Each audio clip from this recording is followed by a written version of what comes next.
नमस्कार, मैं हूं आशीष और आप देख रहे हैं आशीष कॉमर्स क्लासेस। मेरे प्रिय साथियों, हम लोग अपने वीडियोस में आज बात करेंगे, समझेंगे कि किस तरीके से बैलेंस शीट को बनाया जाता है, बैलेंस शीट का फॉर्मेट क्या होता है और बैलेंस शीट किसे कहते हैं। इस वीडियो को देखने के बाद से आप समझ जाएंगे कि अगर कोई भी क्वेश्चंस आपके एग्जाम्स में आते हैं बैलेंस शीट से जुड़े हुए, तो उन सारे के सारे क्वेश्चंस को आप लोग कैसे टैकल करेंगे और सारे के सारे क्वेश्चंस को कैसे सॉल्व करेंगे। अगर बैलेंस शीट का फॉर्मेट भी आता है तो उस बैलेंस शीट के फॉर्मेट को भी बना करके आप एग्जाम में अच्छा नंबर गेन कर सकते हैं। इस वीडियो को देखने के बाद से हम लोग सबसे पहले समझते हैं कि बैलेंस शीट का मतलब क्या होता है और बैलेंस शीट के बारे में कहाँ बताया गया है। तो सबसे पहली बात आप लोग समझेंगे कि बैलेंस शीट को फाइनल अकाउंट में शामिल किया जाता है। कहाँ किया जाता है शामिल? जब कंपनी अपना फाइनल अकाउंट बनाती है तब वहाँ पर हम लोग बात करते हैं बैलेंस शीट की, यानी फाइनल अकाउंट में बैलेंस शीट की बात आती है। ध्यान रखिएगा, आपको समझाने के लिए बता रहा हूँ। फाइनल अकाउंट में बैलेंस शीट आती है और इसी के साथ फाइनल अकाउंट में जो बैलेंस शीट है, बैलेंस शीट का एक और नाम है, इसको हम लोग कहते हैं पोजीशन स्टेटमेंट। क्या कहते हैं? Position statement. समझाता हूं, पोजीशन स्टेटमेंट यानी कंपनी की स्थिति कैसी है, जिसको हम लोग हिंदी में कह सकते हैं स्थिति विवरण। यानी कंपनी की स्थिति क्या है, कंपनी की औकात क्या है, कंपनी का पोजीशन क्या है, हम लोग बैलेंस शीट को देखने के बाद से पता कर सकते हैं और जान सकते हैं। यहाँ पे आप लोग को बैलेंस शीट में दो बातें देखने को मिलती हैं, एसेट और लायबिलिटीज। तो एसेट कितना है कंपनी के पास, यानी कंपनी कितना स्ट्रांग है, और लायबिलिटी कितना कंपनी के पास, यानी कंपनी कितने कर्ज में है। इन सब को देख करके भाई साहब औकात तो मालूम चल ही जाएगा कंपनी का। तो यदि फाइनल अकाउंट बनता है तो उसमें हम लोग बैलेंस शीट की बात करते हैं। अगर कोई भी कंपनी अपना फाइनल अकाउंट बनाती है, फाइनल अकाउंट हमेशा कंपनी यानी बैलेंस शीट बनाती है हर ईयर के, यानी हर फाइनेंशियल ईयर के, अकाउंटिंग ईयर के एंड में, जो होता है हमारी इंडिया में 31 मार्च को, हर ईयर के 31 मार्च को। अगर हम लोग बात करेंगे इस साल की तो हमारा एंडिंग ईयर होगा 2023, यानी 31 मार्च 2023 को सारी की सारी कंपनियां बनाएंगी अपना बैलेंस शीट। अब हम बात करते हैं आगे, जो भी यह पोजीशन स्टेटमेंट या फिर बैलेंस शीट जिसको कहते हैं, यह कैसे बनता है और इसके बारे में जो भी जनरल चीज़ें हैं, जो रूल्स एंड रेगुलेशंस हैं, वह दिया गया है। कहाँ दिया गया है? कंपनीज एक्ट में उसके बारे में लिखा गया है और बताया गया है। कहाँ बताया गया है? कंपनीज एक्ट 2013 में बताया गया है। और कंपनीज एक्ट के 2013 के जो आपके पास एक शेड्यूल्स आते हैं, जो बहुत सारे शेड्यूल्स आते हैं, उनमें से जो शेड्यूल 3 है, शेड्यूल 3 में बताया गया है कि कंपनी का बैलेंस शीट कैसे बनेगा। और उसी के साथ शेड्यूल 3 का जो पार्ट 1 है, शेड्यूल 3 का पार्ट 1 बताता है कि बैलेंस शीट कैसे बनेगी। तो इस बात को आप लोग ध्यान रखेंगे कि अगर आप कभी भी बैलेंस शीट की बात करें तो बैलेंस शीट कंपनीज एक्ट का शेड्यूल जो 3 है उसमें बताया गया कैसे बनेगा, और उस शेड्यूल में पार्ट 1 है, पार्ट 1 में बताया गया है कि कैसे बैलेंस शीट का निर्माण किया जाएगा। अब हम देखते हैं कि बैलेंस शीट कैसे बनाई जा रही है, यानी बैलेंस शीट में कौन कौन से फिगर्स हैं। तो उन सारी बातों को हम लोग समझते हैं और जानते हैं। अब आप लोग देखेंगे कि बैलेंस शीट कैसे बनता है और उसमें कौन कौन से फिगर्स होते हैं। मैं यहाँ पे आपको सारे के सारे फिगर्स के बारे में 1 बाय 1 बता दूंगा और समझा भी दूंगा कि किस तरीके से आपको इस बैलेंस शीट को लर्न कर लेनी है, जो एग्जाम के पॉइंट ऑफ व्यू से बहुत इंपॉर्टेंट है। और इस बैलेंस शीट में जितने भी फिगर्स दिए गए हैं, उन सारे के सारे फिगर्स को मैं अलग से सेपरेट वीडियो में आपको समझा दूंगा, बता दूंगा, जिससे आप क्या करेंगे, अगर बैलेंस शीट आता है आपके पास बनाने के लिए तो आप बना सकेंगे। और अगर छोटे छोटे प्रश्न भी आते हैं 2, 4, 5 नंबर के, तो उन सारे के सारे प्रश्नों को भी आप सॉल्व कर सकेंगे, बैलेंस शीट को बहुत ही बढ़िया से समझ सकेंगे आप सभी लोग। तो पहले शुरू करते हैं। यहाँ पे दिया गया है फॉर्मेट। तो कंपनीज एक्ट का जो भी शेड्यूल 3 है, मैंने बताया था कि पार्ट 1 में बैलेंस शीट के बारे में बताया गया कि बैलेंस शीट कैसे बनेगा। यहाँ पर हमने लिखा हुआ है फॉर्म ऑफ बैलेंस शीट, यानी बैलेंस शीट का फॉर्मेट। अगर फॉर्मेट आएगा तो ऐसे ही बनाना है आपको। आगे दिया गया है कि नेम ऑफ द कंपनी, यानी जो कंपनी होती है, जिस कंपनी का आप लोग बैलेंस शीट बना रहे हैं, उस कंपनी का नाम यहाँ पर लिखा जाता है। इस बात को आपको समझना है। जैसे मान लीजिए मैं यहाँ पर लिख देता हूँ कि आशीष प्राइवेट लिमिटेड, तो हम क्या कर रहे हैं, आशीष प्राइवेट लिमिटेड का बैलेंस शीट बना रहे हैं। और ये बैलेंस शीट क्या है, बैलेंस शीट एज एट, यानी बैलेंस शीट किस डेट को बनेगी। बैलेंस शीट जो होता है वह किसी विशेष तिथि को बनता है, किसी पर्टिकुलर डेट को बनता है। तो बैलेंस शीट मान लीजिए हम बना रहे हैं 31 मार्च 2023 के लिए, ये बात आप लोग ध्यान रखेंगे। तो इस तरीके से बैलेंस शीट का फॉर्मेट बनेगा। तो नॉर्मल चीज़ें ध्यान रखनी होंगी, तभी आपको एग्जाम में अच्छा नंबर मिल पाएगा और आपके ज्ञान में भी वृद्धि हो पाएगी। आगे हम लोग देखते हैं तो बैलेंस शीट जो होता है वह मेनली 2 पार्ट्स में डिवाइड होता है। वे कौन कौन से पार्ट्स होते हैं आप लोग यहाँ समझ लीजिए। जो बैलेंस शीट होता है उसमें 2 पार्ट्स होते हैं। पहला पार्ट होता है इक्विटी एंड लायबिलिटी का, और दूसरा पार्ट होता है एसेट्स का। तो ये 2 मेन पार्ट्स होते हैं कंपनी के बैलेंस शीट में, जो आपको यहाँ पे दिखाई देगा इक्विटी एंड लायबिलिटी। यह 2 पार्ट्स में डिवाइड होता है। यहाँ पे इक्विटी यानी कैपिटल की बात की जाती है, जो शेयर होल्डर्स फंड होता है, जो शेयर होल्डर्स होते हैं, और ये लायबिलिटीज में इंक्लूड होता ही है। और यहाँ पे एसेट की बात की जाती है। तो इस वीडियो में हम लोग क्या करेंगे, विस्तार से समझेंगे कि इक्विटी, लायबिलिटी और एसेट में कौन कौन सी बातें आती हैं, कौन कौन से फिगर्स आते हैं। तो चलिए हम लोग आगे बढ़ते हैं। यहाँ पर हमने लिखा हुआ है कि इक्विटी एंड लायबिलिटीज, यहाँ पर रोमन में यहाँ पर लिखा गया है 1। तो आप लोग ध्यान रखेंगे जब बनाएंगे बैलेंस शीट का फॉर्मेट, तो यहाँ पे रोमन में भी यहाँ आप लोग क्या करेंगे, लिखेंगे 1, इक्विटी एंड लायबिलिटी।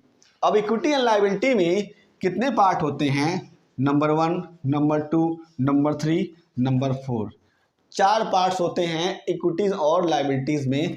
आप लोग इस बात को देखेंगे और समझेंगे।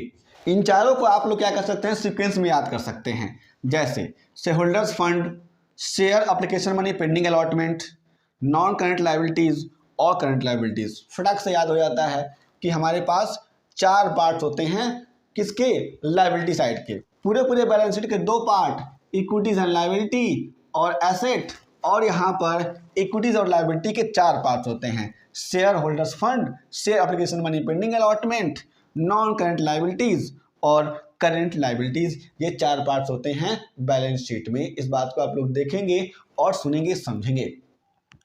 अब हम बात करते हैं कि शेयर होल्डर्स फंड में कौन कौन से फिगर्स आते हैं। यहाँ पे ए है शेयर कैपिटल, जो कंपनी के पास शेयर कैपिटल होती है उसी को यहाँ पे शामिल किया जाता है। कंपनी के पास भाई साहब शेयर कैपिटल कितनी कितनी होती है, यहाँ पर आपको मालूम है कंपनी के पास इक्विटी शेयर होता है और प्रीफरेंस शेयर होता है। आप लोग देखेंगे और समझेंगे। इसके पहले मैं आपको बताना चाहता हूँ कि यहाँ पर जो कंपनी का बैलेंस शीट है वह 4 पार्ट्स में डिवाइड होता है। यहाँ पे दिया गया है पार्टिकुलर्स, उसके पास से note number, figures as at end of current reporting period. आपको इसमें पूरा का पूरा लिखना होगा जब कभी भी आप लोग बनाएंगे बैलेंस शीट का फॉर्मेट। तो ये क्या होता है, यहाँ पे दिया गया है करेंट रिपोर्टिंग पीरियड, मतलब क्या भाई साहब, करेंट ईयर की बात की जा रही है। आगे कहा गया है figures as at the end of previous reporting period, मतलब क्या है, यहाँ पर प्रीवियस ईयर की बात की जा रही है। और यहाँ पे नोट नंबर दिया गया है। नोट नंबर क्या मतलब होता है, आप लोग अब देखेंगे। क्या है कि यहाँ पर ए मैंने बताया कि शेयर कैपिटल की बात की गई है। तो शेयर कैपिटल में क्या है, शेयर कैपिटल में मैंने बताया कि आपको यहाँ पर इक्विटी शेयर और प्रेफरेंस शेयर आता है। 2 तरह के कंपनी के पास शेयर कैपिटल होते हैं। तो यहाँ पे तो मैंने कोई जगह नहीं रखा हुआ है। जो भी शेयर कैपिटल में मान लीजिए अगर क्या है, करंट ईयर में 10 लाख रुपए की बात करते हैं हम लोग, तो क्या होगा, हम लोग अगर 10 लाख रुपए की बात करते हैं तो शेयर कैपिटल में अगर 10 लाख रुपए हैं तो 10 लाख रुपए किसके हैं भाई साहब, तो 10 लाख रुपए हो सकते हैं इक्विटी शेयर के भी और प्रेफरेंस शेयर के भी। तो इक्विटी शेयर के पैसे और प्रेफरेंस शेयर के पैसे मैंने यहाँ पे दिखाए नहीं हैं, केवल 10 लाख रुपए ही है। तो हम लोग यहाँ पे लिख देंगे नोट नंबर 1 कि हमारे पास नोट नंबर 1 बताएगा कि 10 लाख में कितना इक्विटी शेयर का पैसा है और कितना प्रेफरेंस शेयर का पैसा है। नोट टू अकाउंट जिसको हम लोग कहते हैं, जब हम लोग नोट टू अकाउंट बनाते हैं तो यहाँ से नोट नंबर को लेकर के नीचे बैलेंस शीट के नीचे वो अकाउंट बना देते हैं, जिससे मालूम चल जाता है कि जो बैलेंस शीट में फिगर दिए गए हैं वे सारे के सारे फिगर्स में कौन कौन से पैसे किस किस रेस्पेक्टिव फिगर्स के लिए आते हैं और उसका यूज़ क्या होता है। यहाँ पर आप लोगों ने एक और बात देखा होगा कि 1 2 3 4 यानी 4 पार्ट्स में डिवाइड कर दिया गया है। आगे देखेंगे तो हमारे पास आता है रिजर्व्स एंड सरप्लस। कंपनी का रिजर्व क्या है और कंपनी का सरप्लस क्या है, इसको हम लोग डिटेल में समझेंगे आगे के जो भी हम लोग और वीडियो देखेंगे उसमें। आगे दिया गया है, सी दिया गया है कि money received against share warrants, यानी शेयर वारंट्स के अगेंस्ट में अगर कंपनी को पैसा रिसीव होता है तो उसको यहाँ पर लिखना होता है हमें। इस बात को आप लोग समझेंगे और जानेंगे। मैं इसे मिटा देता हूँ थोड़ा सा, क्योंकि यहाँ पे मैंने आपको समझा ही दिया है ये बात। आगे देखेंगे आप लोग तो हमारे पास ये क्या हुआ, हमने शेयर होल्डर्स फंड के पैसे को समझ लिया कि शेयर होल्डर्स फंड में कौन कौन से फिगर आते हैं। शेयर होल्डर्स फंड में share capital, reserve and surplus और money received against share warrants. दूसरा आता है share application money pending allotment, यानी यहाँ पर हम लोग अलॉटमेंट से जुड़ी हुई बातों को करते हैं और समझते हैं। यहाँ पर अगला तीसरा है कि नॉन करेंट लाइबिलिटीज़, यानी ऐसी लाइबिलिटीज़ जो कंपनी की नॉन करेंट है। नॉन करेंट का मतलब क्या होता है भाई साहब, नॉन करेंट का मतलब होता है कंपनी के पास जो लॉन्ग टर्म्स की लाइबिलिटी है, यानी जो अधिक दिनों तक कंपनी ने लिया हुआ है पैसा, अधिक दिनों के लिए, उसकी बात की जाएगी। इसमें कंपनी के पास क्या होते हैं, 4 पार्ट्स होते हैं, ध्यान रखिएगा, याद कर लीजिएगा। पहला होता है लॉन्ग टर्म बोरोइंग्स, यानी कंपनी ने किसी बैंक से कर्जा लिया हुआ है, किसी इंस्टीट्यूशन से कर्जा लिया हुआ है। अगला आता है डेफर्ड टैक्स लाइबिलिटीज नेट की बात की जाती है। ये क्या होता है, कंपनीज एक्ट और इनकम टैक्स के द्वारा जो भी टैक्स अराइज होता है, जो लाइबिलिटी अराइज होती है उसकी बात की जाती है। इसमें हम लोग इसको डिटेल में भी समझ लेंगे, अलग वीडियोज़ में मैं आपको बता दूंगा, समझा दूंगा। सी है अदर लॉन्ग टर्म लाइबिलिटीज़ की बात की जाती है। इन दोनों के अलावा अगर और कोई भी लॉन्ग टर्म लाइबिलिटीज़ है उसको इसमें डाल दिया जाता है, और वे कौन कौन से होते हैं उसको हम लोग समझेंगे आगे। डी है long term provisions. Long term provisions क्या होता है उसको भी हम लोग समझ के चलते हैं और देखते हैं कि कंपनी क्या करती है। जो भी लॉन्ग टर्म के लाइबिलिटीज़ होते हैं उन सारे की सारी लाइबिलिटीज़ को फुलफिल करने के लिए कंपनी क्या करती है, पैसे रखती है, प्रोविजन बनाती है, उसको हम लोग कहते हैं लॉन्ग टर्म प्रोविजंस। यहाँ पर कंपनी के पास नॉन करेंट लाइबिलिटीज़ में आपको दिखाई दे रहा है ABCD। ए में long term borrowings, B deferred tax liability net, और सी है अदर लॉन्ग टर्म लाइबिलिटीज़, और डी है लॉन्ग टर्म प्रोविजंस। आगे बात करेंगे हम लोग चौथे की। चौथे में क्या दिया गया है, करंट लाइबिलिटीज़ की बात की गई है। करंट लाइबिलिटीज़ में क्या है आपको दिख रहा होगा, short term borrowings, B trade payables, C other current liabilities, और डी है शॉर्ट टर्म प्रोविजंस। तो ये क्या हैं, 4 तरह के जो भी करंट लाइबिलिटीज में फिगर्स आते हैं उनको यहाँ पे दिखाया गया है। जो शॉर्ट टर्म बोरोइंग्स है, कंपनी ने क्या किया हुआ है, बैंक से, अदर इंस्टीट्यूशन से कर्जा लिया हुआ है शॉर्ट टर्म के लिए, यानी 1 वर्ष के लिए। और बी में दिया गया है ट्रेड पेबल्स। कंपनी ने क्या किया हुआ है, यहाँ पर किसी से सामान खरीदा हुआ है उसको पैसे पे करने हैं 1 साल के अंदर, इसको यहाँ पे इंक्लूड किया जाता है। यहाँ पे हम लोग विद इन 1 ईयर वाले जितने भी कर्जे होते हैं उसको हम लोग लेते हैं। अदर करंट लाइबिलिटीज़ में यहाँ पर इन दोनों के अलावा और कोई लाइबिलिटीज़ बची रहेगी उसको हम लोग इसमें डाल देते हैं। और यहाँ पर दिया गया शॉर्ट टर्म प्रोविजंस। कंपनी क्या करती है, 1 साल के लिए कोई प्रोविजन बना के चलती है, उसको इसमें इंक्लूड करा दिया जाता है, कर लिया जाता है। और हम शॉर्ट में समझ लेते हैं जो कंपनी की बैलेंस शीट का लाइबिलिटी साइड है बहुत ही कम समय में। यहाँ पर आप लोग देखेंगे कंपनी की लाइबिलिटी साइड में दिखाई देगा आपको कि यहाँ पर इक्विटीज एंड लायबिलिटी की बात की जाती है। इक्विटीज एंड लायबिलिटीज में आपके पास 4 पार्ट्स होते हैं। उन चारों पार्ट्स में पहला क्या है, शेयर होल्डर्स फंड, दूसरा है share application money pending allotment, तीसरा है नॉन करंट लायबिलिटीज, चौथा है करंट लायबिलिटीज। यहाँ पे इन सारी की सारी बातों को हमने देखा। जो हमारे पास शेयर होल्डर्स फंड होता है उसमें आपके पास B reserve and surplus, C money receive against share warrants. यहाँ पर जो हमारे पास नॉन करंट लायबिलिटी होती है इसमें 4 बातें आती हैं, long term borrowings, deferred tax liability net, और उसके बाद से C other long term liabilities, D है लॉन्ग टर्म प्रोविजंस। यहाँ पे करंट लायबिलिटीज में शॉर्ट टर्म्स बोरोइंग्स ए वाला, B trade payables, C other current liabilities और डी आता है शॉर्ट टर्म प्रोविजंस। तो ये हो गया आपका लायबिलिटी पार्ट। और हम समझते हैं एसेट किस प्रकार से कंपनी के बैलेंस शीट में आता है और उस एसेट्स में कौन कौन से फिगर्स होते हैं, जिस तरीके से हमने अभी बैलेंस शीट को समझा। तो मैं आपको बताता हूं किस तरीके से कंपनी के पास एसेट के फिगर्स को दिखाते हैं हम लोग बैलेंस शीट में। अब हम बात करते हैं एसेट्स की, कि एसेट्स में कौन कौन से फिगर होते हैं उसको जानते हैं और समझते हैं। हम यहाँ पे देखेंगे तो हमको दिखेगा कि एसेट जो होता है बैलेंस शीट का सेकेंड पार्ट होता है, यानी रोमन में लिखा गया है सेकेंड एसेट्स। एसेट्स में हमारे पास 2 पार्ट्स होते हैं। जो हमारे पास बैलेंस शीट होता है उसमें, उस बैलेंस शीट में क्या होते हैं, 2 पार्ट्स होते हैं। पहला इक्विटी एंड लायबिलिटी और दूसरा है एसेट्स। तो लायबिलिटी और इक्विटी को हमने पढ़ा ही है, उसमें कितने पार्ट्स होते हैं हमने उसको समझ लिया। और उसके बाद हम लोग समझेंगे कि एसेट क्या होता है। तो एसेट में क्या है कि एसेट में हमारे पास क्या होते हैं, 2 मेन पार्ट्स होते हैं। कौन कौन से, पहले का नाम है नॉन करंट एसेट्स और दूसरे का नाम है करंट एसेट्स। यहाँ पर आपको 2 पार्ट दिखाई दे रहे होंगे। इस तरीके से आपको बैलेंस शीट बनानी है सीक्वेंस में। आप लोग ध्यान देंगे ये इसके साइज में है और ये जो ABCD है इसके साइज में है, ठीक है ना, और ये वाला इसके साइज में है। इस बात को आप लोग ध्यान देंगे हमेशा। जो आपके पास नॉन करंट एसेट दिख रहा है, तो नॉन करंट एसेट का मतलब ये होता है कि कंपनी ने जो एसेट लिए हैं लंबे समय के लिए, जो कंपनी के पास एसेट ऐसे हैं, जो कंपनी के पास एसेट ऐसे हैं जो क्या हैं, लंबे समय के लिए हैं। और इसमें क्या होता है कि जो नॉन करंट एसेट है, इस नॉन करंट एसेट में ABCDE यानी 5 तरह के नॉन करंट एसेट्स होते हैं। पहले का नाम है, आप लोग देख रहे होंगे, फिक्स्ड एसेट, यानी जो फिक्स्ड है, एक ही जगह पे स्थिर है, ना हिल रहा है ना डुल रहा है, उसमें कोई भी फ्लक्चुएशन नहीं हो रहा है, उसकी वैल्यू की बात की जाती है।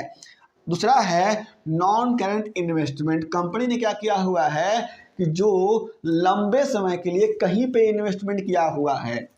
तीसरा है डेफर्ड टैक्स एसेट नेट, इसको हम लोग समझेंगे विस्तार से आगे चल के।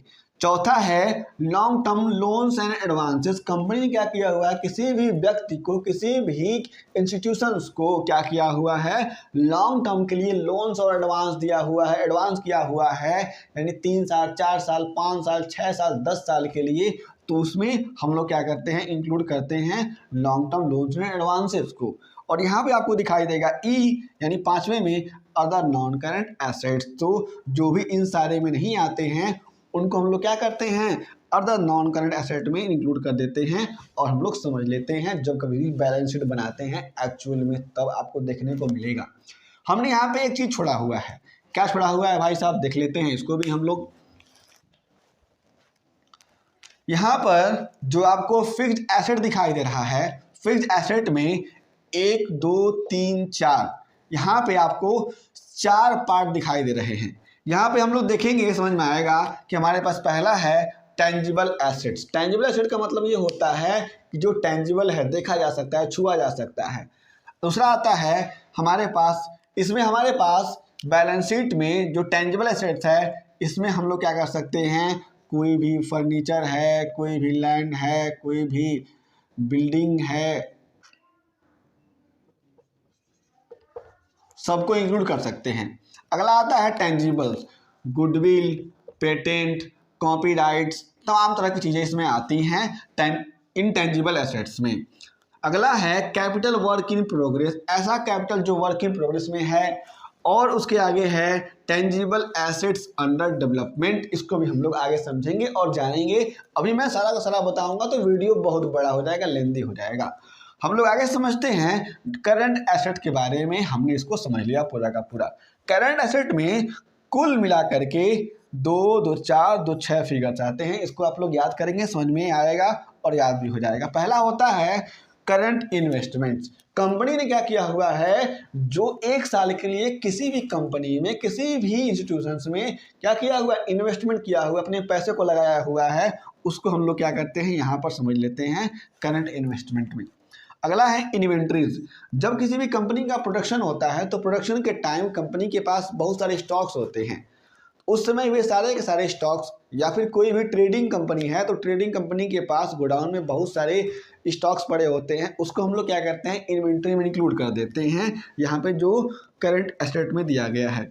अगला होता है ट्रेड रिसीवेबल। भाई साहब, किसी व्यक्ति को हमने सामान भेजा हुआ है उधार पर, क्योंकि कंपनी में, किसी भी व्यवसाय में जो भी बिजनेस होता है उसमें उधार चलता ही है। तो जिस व्यक्ति को, जिस कंपनी को हमने उधार सामान बेचा हुआ है, उससे हमें बैलेंस प्राप्त होने वाला, उससे पैसा प्राप्त होने वाला है विदिन 1 ईयर, उसको हम लोग डालते हैं ट्रेड रिसीवेबल में। आगे हम बात करते हैं डी की, cash and cash equivalent. Cash का मतलब होता है रुपया, जिसको आप लोगों ने देखा ही है। कैश इक्विवेलेंट का मतलब होता है bills of exchange, cheque, promissory note. ये सारे के सारे क्या होते हैं, कैश इक्विवेलेंट कहे जाते हैं, यानी कैश के सामान कहे जाते हैं। जब कभी भी आप लोग कैश फ्लो स्टेटमेंट पढ़ेंगे तो कैश एंड कैश इक्विवेलेंट को बहुत ही बारीकी से पढ़ेंगे, समझेंगे और जानेंगे। मैं आगे चल के आप सभी को बताऊंगा और समझाऊंगा। आगे हम लोग देखते हैं तो यहाँ पे दिया गया है short term loans and advances की बात की गई है।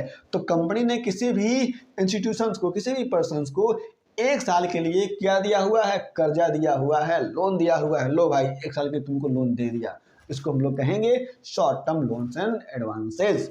अगला हमारा आता है, अंतिम आता है 6वां, यानी एफ, अदर करंट एसेट। और इन सारे के सारे चीज़ों के अलावा, इन सारे के सारे एसेट के अलावा कंपनी के पास अदर कोई भी एसेट है, अदर एसेट में हम लोग उसको क्या करते हैं, शामिल करते हैं, जो भी करंट ईयर का होता है। मेरे प्रिय साथियों, हम लोगों ने इस जो भी एसेट की बात की तो इसमें हमने समझा कि हमारे पास एसेट में मेनली 2 पार्ट्स होते हैं। मैं आपको समझा देता हूं जल्दी में कि यहाँ पर केवल 2 पार्ट्स दिए गए हैं एसेट साइड में। पहला है नॉन करंट एसेट्स, दूसरा है करंट एसेट्स।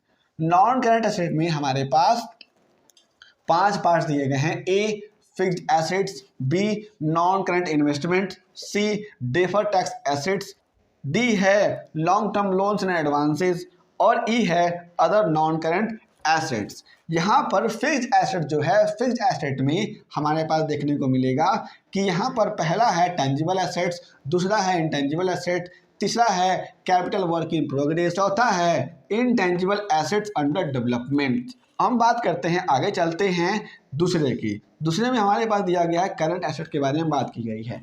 करंट एसेट में कुल मिलाकर के 6 फिगर होते हैं। पहले का नाम है ए, यानी करंट इन्वेस्टमेंट्स की बात की जाती है, बी इन्वेंट्रीज की बात की जाती है, सी ट्रेड रिसीवेबल की बात की जाती है, D cash and cash equivalent की बात की जाती है, ई में short term loans and advances की बात की जाती है और एफ में अदर करंट एसेट्स की बात की जाती है। तो हमने क्या किया, अब समझ लिया कि बैलेंस शीट कैसे बनता है, बैलेंस शीट के बारे में कौन क्या कहता है, यानी कंपनीज एक्ट क्या कहता है कि बैलेंस शीट कैसे बननी चाहिए, और तमाम तरह की बातों को, बैलेंस शीट से जुड़ी हुई जो बातें थी उनको समझ लिया और जान लिया। हम लोग जो भी यहाँ पे फिगर हमने देखा हुआ है, इन सारे के सारे फिगर्स के अलग अलग से वीडियो मैं आपको बता कर दे दूंगा, समझा दूंगा, पढ़ा दूंगा उसमें, जिसमें आप लोग देख पाएंगे कि उनके बारे में कौन कौन सी बातें कही गई हैं और तथ्य क्या है। यदि आपके पास और कोई भी प्रश्न है तो उन सारे के सारे प्रश्नों को आप हमें आराम से हमारे फेसबुक पे, इंस्टाग्राम पे या फिर हमारे यूट्यूब चैनल के वीडियो के कमेंट बॉक्स में बता सकते हैं। हम आपके सभी प्रश्नों का उत्तर जरूर देंगे। हम फिर से मिलेंगे एक नए वीडियो के साथ, तब तक के लिए जय हिंद।